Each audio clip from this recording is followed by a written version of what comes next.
Cross అయిందా అర్థమైంది మాకు, మేము క్రాస్ అయిందా లేదా అని క్రాస్ చెక్ చేయట్లేదు. బట్ దాని గురించి ఏం ఫీల్ అవుతున్నారు అసలు?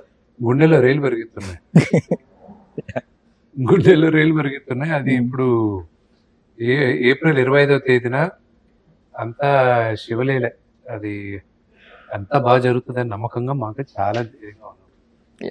I wish all success sir. Okay, so అప్పట్లో రెబల్ స్టార్ తీసిన సినిమా, సో నెక్స్ట్ జనరేషన్ ఏమనుకుంటారు, ఫ్యామిలీ లెగసీ ఈ రెబల్ స్టార్ తీయాలని అనుకుంటారు.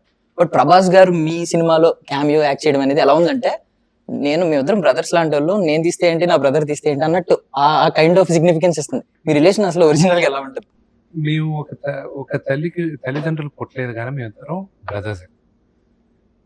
That's my take on the relationship with Prabhas is that he is my brother. చూడండి, ఈ రోజుల్లోనే తోడబుట్టిన వాళ్ళే ఎదురు తిరిగేటప్పుడు, తోడబుట్టిన వాళ్ళే తన భేదం అది చూసుకోకుండా ఇష్టం వచ్చినట్లు మాట్లాడే రోజుల్లో ఇన్ జనరల్ చెప్తాను, కేవలం నాన్నగారి పైన ఉన్న గౌరవంతో, ప్రేమతో ఆయన ఈ పాత్ర చేశారు. సో నేను ఎవరికైనా మా తల్లిదండ్రులకైనా నేను ఎవరికి రుణపడలేదు, అలాగే నేను ప్రభాస్కి రుణపడను.